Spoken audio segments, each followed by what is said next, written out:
Bloomberg Audio Studios. Podcasts, radio, news. This is Bloomberg Businessweek. Insight from the reporters and editors who bring you America's most trusted business magazine. Plus, global business, finance, and tech news as it happens. Bloomberg Businessweek with Carol Massar and Tim Stenovec on Bloomberg Radio. It is Bloomberg Businessweek. That is Carol Massar. I am. You are Tim Stenovec, I think. You don't know what man flu is? Don't even go there. I'm not even going to do it. All right. Listen, we spoke earlier with Accenture's Carol Lee Close about how AI and other tech will affect the workforce. But I really think about robotics and robots in particular, how they're going to affect things. Because the big question is, what about actual robots affecting the workforce? Yeah. What if I were a robot doing this? Yeah. Not just a disembodied voice. Well, Richtech Robotics. I can unplug you occasionally. Richtech Robotics, as you wish, is a publicly traded company. It builds robots that clean, they make deliveries, they help with food and beverage preparation, and more. Clients include Hilton, FedEx, Nike, and the Boston Red Sox. And we're also told, Carol, the robots are even friendly. I got to tell you, Matt, we've been excited to get to you and talk to you. Matt Casella is president of Richtech Robotics. He joins us from Newport Beach, California. Matt, it is really nice to have you here with us. Tell us about your company, the type of robots that you're seeing, and how AI might be changing the type of robots in the future that you're going to be involved in. Absolutely. Thank you. Thank you very much for having me on today, Carol and Tim. First of all, I should probably say that robots do not get the man flu. All right, enough. Nice. Among many others. No, we're really excited at Richtech Robotics because we are a hospitality and service sector focused robotics and AI company. And what that really means is that our products, through a few different lines that we have, are the robots that really are going to be interacting with the general public, right? They're robots that people are going to see whether they walk into a coffee shop. Our barista robot, Adam, which is a dual-armed AI-enabled robot, could be serving them coffee. We have a variety of different on-site delivery robots, from our maitre d' that would be available in restaurants, would be carrying the food from the kitchen to the dining room, or Medbot, which might be carrying pharmaceuticals from an on-site pharmacy at a hospital up to the nursing stations throughout the facility. Yeah. All the way through to our various cleaning products. So we're really excited about what's to come. We just saw the coffee serving robot. I am wondering, Brian Niccol is now at Starbucks. He was very good about automating some stuff over at Chipotle when he ran that company, Autocado. Are you guys I am wondering how, because they talk about just the mobile ordering, and it's just a lot of ordering, and it's hard for the baristas to keep up with it. Are you guys talking with Starbucks about helping them out? I can't talk about any specific conversations that we're having, but we are very excited about continuing to explore some paths into the coffee world, right, through a couple of different ways. And what you touched on there, I think, is Joe's so Coffee, critical. Starbucks, Joe's Coffee, Starbucks. We'll find. You know what, Carol? I promise we'll find a coffee vendor near you so that we can put a robot as close to you as possible. Deal. I will say, Matt, they're building an office for Brian Niccol in Newport Beach. So he won't be far from you if you do need to talk to him. Have you driven there lately? That's true. Or had an He's email? there right now. He's in Newport Beach. Have you emailed lately with him? Matt, are consumers ready for this, though? Are they ready to walk in somewhere and see a robot doing this? I mean, I think, Carol, you and I were out in LA a year ago. I went to Santa Monica, and they have these little delivery robots. Then I'm like, this is kind of nuts. Yeah. You saw them on the sidewalk? On the sidewalk, yeah. Tim, are they ready? Are we ready? I really believe the consumer is, and it's because people are seeing them more and more throughout their lives. As you just pointed to, it's more common than not that when I'm talking with somebody, they're referencing a robot that they've seen out in the world, right? So I really believe people are working for it. I think I want to go back to what Carol touched on earlier, that the ways in which we interact with food specifically, and how we order food and get our food, whether it's beverages like coffee or your Happy Meal at McDonald's, right? All of those things are happening in different ways. We're ordering from our phone, we're ordering from a screen. And so what really matters is that we get our food hot. We get our food consistent. The taste is delicious. Those are the characteristics really that people are focused on, specifically when talking about food. So for me, I think it's really easy to understand that robotics and automation really can help with a lot of those things that are critical in the dining experience. Matt, let's talk the biz, because we have an investing audience. Whenever we have company CEOs come on, people want to hear about what's going on with the stock price. We're Bloomberg. We'd be remiss if we didn't ask about what's going on with your stock price. Shares down more than 80% so far this year. What, in your view, is the market missing? What's going on? Yeah, I think it's the enormous opportunity that we have in front of us. I think what you've seen. This is not an uncommon occurrence, right? Stocks are subject to the whims of the public market. So what we need to continue to do is tell our story about how powerful this opportunity in front of us is, the customers that we're engaging, the partnerships that we're forming, both with end users and with suppliers, right? So as the big elephant in the room, right, is NVIDIA. We use a number of their products within our robots to help bring that AI to life, right? Which is a critical thing. Everybody's talking about AI and the power behind it, and I think that comes in a couple different ways.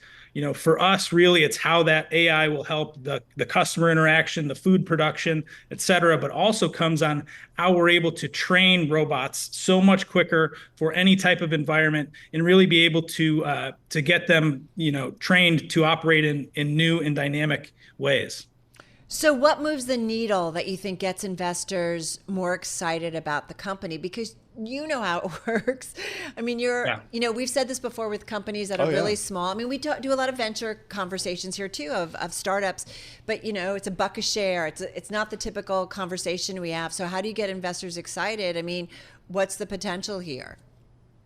The potential is continuing to fill these pipelines that we're actively, growing, right? And I think the important thing to remember is that we're still really at the infancy. I touched on the idea that, people are starting to see robots out in the wild, but we're still really, really early in this game. And so for us, these are really, really sticky sales, right? When we can start to build a relationship and build a partnership with our clients, they're going to become clients for a long time, right? It's not going to be a one-time sale. We're really positioning ourselves. I was listening a little bit to your early conversation, and you touched on recurring revenue, right? We are building our business to be a robot as a service business, right? Because that's going to give our customers the confidence to partner with us, that their robots will be there working for them. Yeah.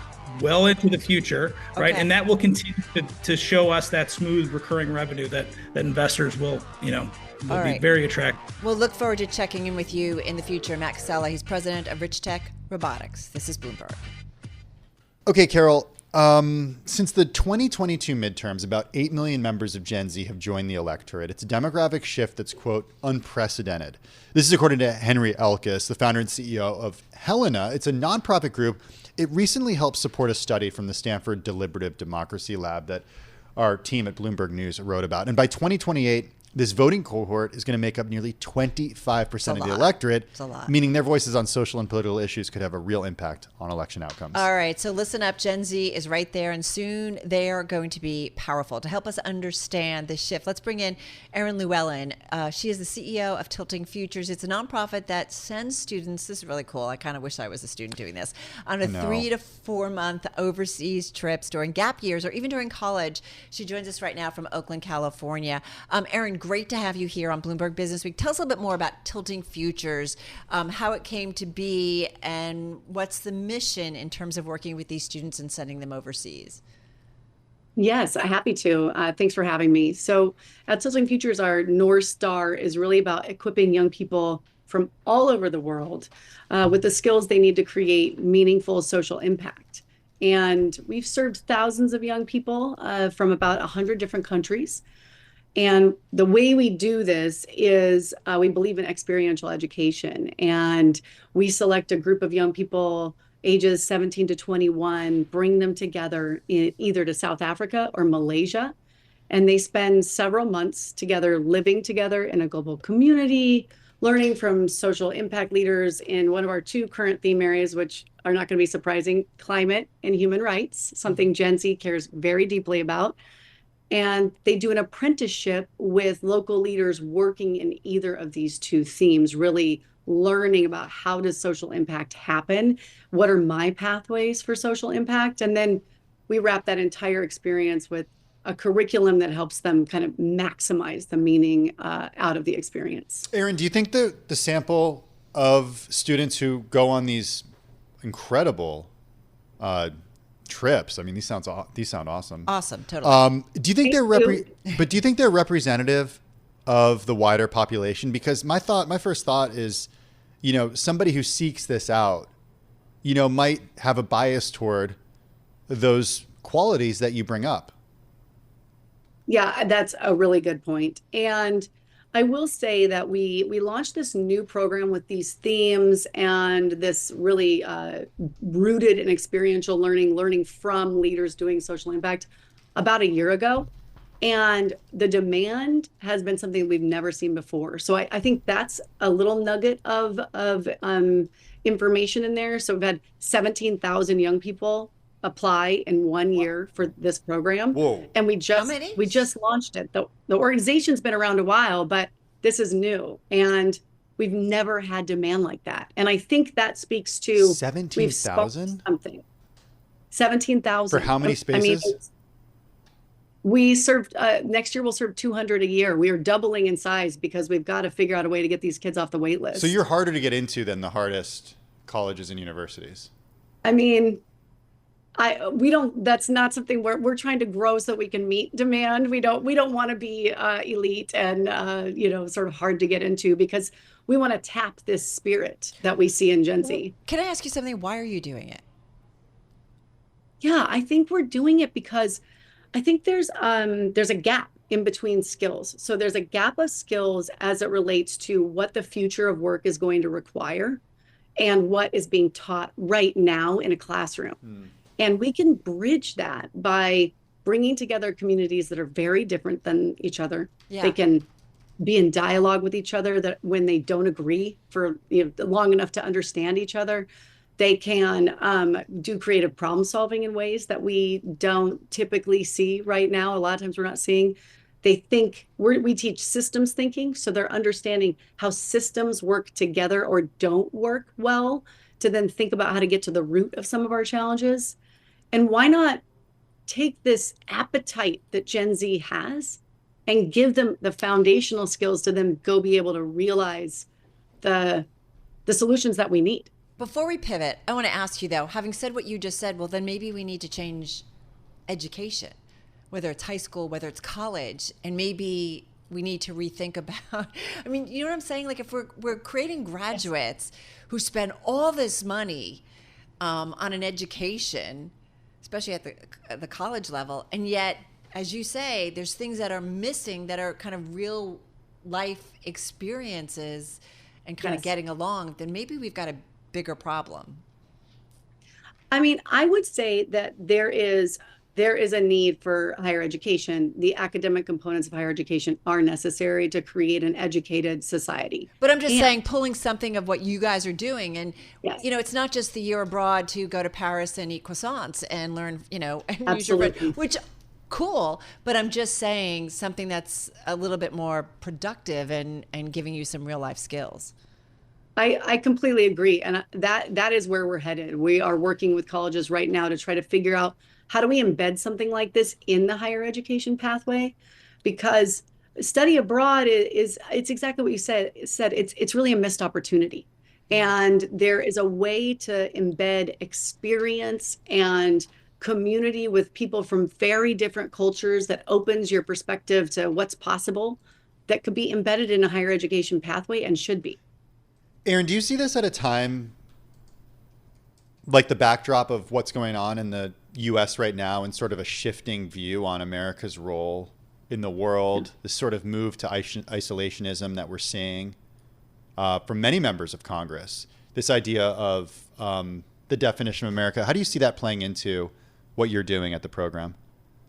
Yeah, thanks for asking that, because I think about that almost every single day. And that's not just happening in the US, that's happening actually globally in many different countries. And I think it's hard to have that viewpoint when you have had a formative experience on the cusp of adulthood before you've understood your identity, but while you're still forming it, and you've had an experience in a global community that made you understand that our challenges are similar, our approach to solutions will have similarities, they will have differences. Our human needs are similar, and actually our problems are global in nature. Our biggest problems need to be solved at the scale of the globe. And so to go and focus fully inward, I don't think you can do that when you've had an experience that's exposed you to the connections of what we're all experiencing right now. Yeah, no, it's a super, super important point, especially as we are facing elections here in the United States.